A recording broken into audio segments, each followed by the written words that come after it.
नमस्कार दोस्तों, Ayan skill developer में आप लोगों का एक बार फिर से स्वागत है। और आज की इस ट्यूटोरियल में हम लोग एक्सेल के फिल्टर और एडवांस्ड फिल्टर फीचर के बारे में सीखेंगे कि एक्सेल ये फीचर कैसे कैसे हम अपने उपयोग में ले सकते हैं। तो बगैर देर किए चलिए सीखते हैं। वीडियो शुरू करने से पहले अगर आप हमारे चैनल पर नए हैं तो कृपया चैनल को सब्सक्राइब करके बेल आइकॉन प्रेस कर ले ताकि वीडियो का नोटिफिकेशन सबसे पहले आपको मिल सके।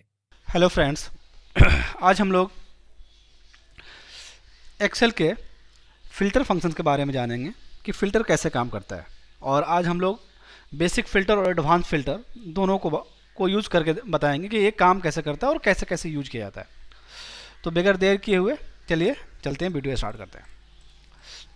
तो सबसे पहले सॉर्ट की तरह ये इसका भी पोजीशन दोनों जगह होता है। होम टैब में यहाँ पे सॉर्ट एंड फिल्टर में आप देखेंगे यहाँ फ़िल्टर ऑप्शन है एक, ठीक है।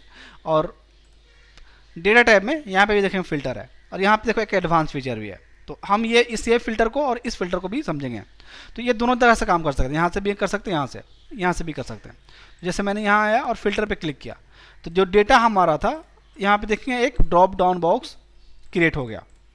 अब यहाँ से अगर मुझे नेम वाइज फिल्टर डेटा को करना है तो हम इस पर क्लिक करेंगे। किसी भी एक नेम को चेकआउट किया, मैंने चेक किया आबिद को और ओके किया, तो इसका आबिद नाम से जितने डेटा थे वो फिल्टर होकर आ गया।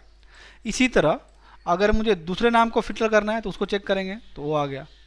या फिर हमें प्रोडक्ट वाइज चाहिए, जैसे मुझे डीवीडी का सेल देखना है, सिर्फ डीवीडी का डेटा देखना है, तो डीवीडी को चेक करेंगे, ओके करेंगे, तो यहाँ पे ये फिल्टर होके आ रहा है।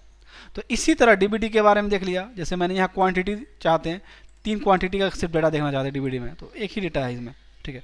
छोटा डेटा है इसलिए आपको यहाँ रिजल्ट ऐसा दिख रहा है। आपके पास बड़े डेटा होगा तो ये आपको और काम करने में अच्छा लगेगा, अब पता चलेगा कि कैसे कैसे फिल्टर्स हो रहे हैं। तो आप इसमें क्या कर सकते हैं कि सारे एंगल से आप फिल्टर लगा सकते हैं, सारे एंगल पे, जैसे series wise, date wise, customer. जैसे मैंने कस्टमर पे लगाया, प्रोडक्ट पे लगाया, यूनिट प्राइस पे लगाया, यहाँ से आप फिल्टर लगा सकते हैं। जैसे सीपीयू को मैं देखना चाहता हूँ, सीपीयू देख लें तो सीपीयू है। फिर बाद में क्लियर करना और फिल्टर को क्लिक करेंगे तो ये क्लियर हो जाएगा, ठीक है। तो इस तरह से आप फिल्टर कर सकते हैं। ये फंक्शंस यहाँ से भी यूज कर सकते हैं और ये फंक्शन यहाँ से भी फिल्टर को यूज कर सकते हैं, ठीक है। सिर्फ हटाना है तो यहाँ पे हट गया फिल्टर, ठीक है। तो ये बेसिक फिल्टर है, इस तरह से ये काम करता है। और जहाँ पे जगह पे है उस जगह पे ही वो फिल्टर करके आपको दे देगा। इसका शॉर्ट की है शिफ्ट के साथ, कंट्रोल शिफ्ट के साथ एल प्रेस करेंगे तो ये शॉर्ट की यहाँ पे आ जाएगा। फिल्टर का शॉर्ट की है कंट्रोल शिफ्ट एल। अब बात करते हैं हम लोग कि एडवांस फिल्टर जो है डेटा टाइप में ये कैसे काम करता है, ये कैसे काम करता है, एडवांस फिल्टर कैसे काम करता है। तो एडवांस फिल्टर क्या होता है, अभी जो हम फिल्टर कर रहे हैं, जैसे हमने डीवीडी चाहिए, डीवीडी को यहाँ पे ही डेटा सेम प्लेस पे डेटा को फिल्टर करके दे रहा है। बट मुझे क्या चाहिए कि डीवीडी का जो सेल है हमको प्रिंट आउट करना है और मुझे अलग पोजीशन पे चाहिए, यहाँ पे चाहिए। हम चाहते हैं कि डीवीडी जितना है, जितना डीवीडी का डेटा है वो यहाँ पे अलग से फिल्टर होकर आ जाए, शो करने लगे। तो एडवांस फिल्टर में क्या करता है, जैसे एडवांस फिल्टर करेंगे तो ये डायलॉग बॉक्स आता है। सबसे पहले ये पूछता है, यहाँ पे देखो filter in the list in palace. अगर आपको फिल्टर की तरह जो अभी हमने फिल्टर किया वो इसी जगह पे फिल्टर करना है तो आप इसको चेक करें। अदरवाइज अगर दूसरा जगह पे आप फिल्टर डेटा चाहते हैं कि फिल्टर होकर वहाँ पे जाए तो आप कॉपी अनदर लोकेशन पे क्लिक कर लें। उसके बाद यहाँ पे 2 ऑप्शन है, लिस्ट 3 ऑप्शन है, लिस्ट रेंज, क्राइटेरिया रेंज और कॉपी। तो लिस्ट रेंज तो आप देखेंगे तो ये पूरा लिस्ट को सिलेक्ट कर रखा है ऑलरेडी। क्राइटेरिया रेंज आपको यहाँ पे बनाना पड़ेगा। जैसे मैंने यहाँ पे बना लिया क्राइटेरिया रेंज। अभी मैं इसको क्लोज कर रहा हूँ। मैंने क्राइटेरिया रेंज बनाया, यहाँ पे प्रोडक्ट वाइज मुझे फिल्टर करना है। तो मैंने यहाँ पे प्रोडक्ट नेम लिखा और यहाँ पे डीवीडी लिखा। यहाँ पे मैंने डीवीडी लिख लिया, डीवीडी लिखा। डीवीडी को फिल्टर करके मुझे प्रोडक्ट वाइज, मान लो जितना प्रोडक्ट है सबको अलग अलग फिल्टर करके मुझे ले जाना है। यहाँ पे मैं ला रहा हूँ, पोजीशन मैं रख रहा हूँ यहाँ पे, यहाँ से मैं सीरीज यहाँ से उठा रहा हूँ मैं, ठीक है। तो मैं क्या किया, ये क्राइटेरिया ले लिया। अब जाता हूँ मैं एडवांस फिल्टर पे। एडवांस फिल्टर पे आने के बाद हमने देख रहे हैं कि रेंज मैंने यहाँ से सिलेक्ट कर लिया, या ऑलरेडी सिलेक्ट था रेंज। अब यहाँ पे कॉपी पे क्लिक किया। अब क्राइटेरिया क्या है हमारा,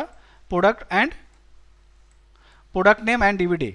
तो प्रोडक्ट में क्या डीवीडी है उसको सिलेक्ट कर लिया। कॉपी कहाँ करना चाहते हैं, हम कॉपी यहाँ करना चाहते हैं, ये रेंज ले लिया मैंने।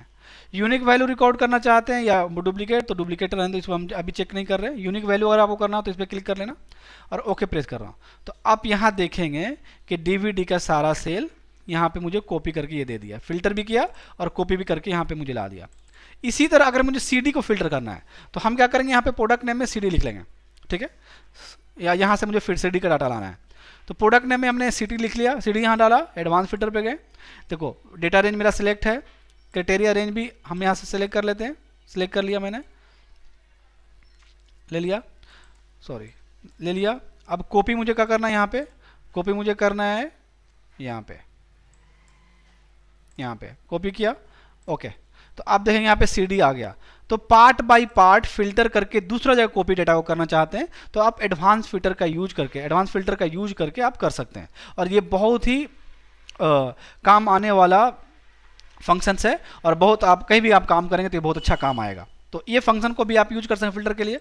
तो ये ध्यान रखेंगे आप कि सेम पोजीशन पे डेटा को फिल्टर करना है, देखना है तो आप यहाँ कर लें। अगर प्रिंट आउट करना है डेटा को अलग अलग करके तो कर सकते हैं। अगर दूसरा सीट पे भी अगर फिल्टर करना चाहते हैं, आप यहाँ पे पोजीशन लाना चाहते हैं, जैसे मुझे यहाँ अलग सीट पे लाना है इस डाटा को फिल्टर करके, तो भी कर सकते हैं। जैसे मैंने यहाँ पे आया, एडवांस फिल्टर में गया, कॉपी अनदर पेस्ट किया, लिस्ट रेंज में गया और मैंने लिस्ट रेंज को ये डाटा को सिलेक्ट कर लिया, रेंज ले लिया, कॉपी रेंज में गया, फिर मैंने आया इसको सिलेक्ट कर लिया और कॉपी 2 में आया और मैंने यहाँ पे पोजीशन ले लिया, यहाँ पे जैसे यहाँ पे पोजीशन ले लिया, ओके किया। तो आप देखेंगे दूसरा सीट में भी मैंने DVD के सेल, CD के सेल को मैंने लेके आ गया। तो इस तरह से भी दूसरा सेट में भी आपको फिल्टर करके आप डेटा ले जाना चाहते हैं तो आराम से ले जा सकते हैं। तो एडवांस फिल्टर को आराम से इस तरह से आप यूज कर सकते हैं। उम्मीद करते हैं कि आपको एडवांस फिल्टर और फिल्टर समझ में आ गया होगा और वीडियो अच्छा लगा हो तो प्लीज़ लाइक, कमेंट और शेयर करना ना भूलें। Thank you very much.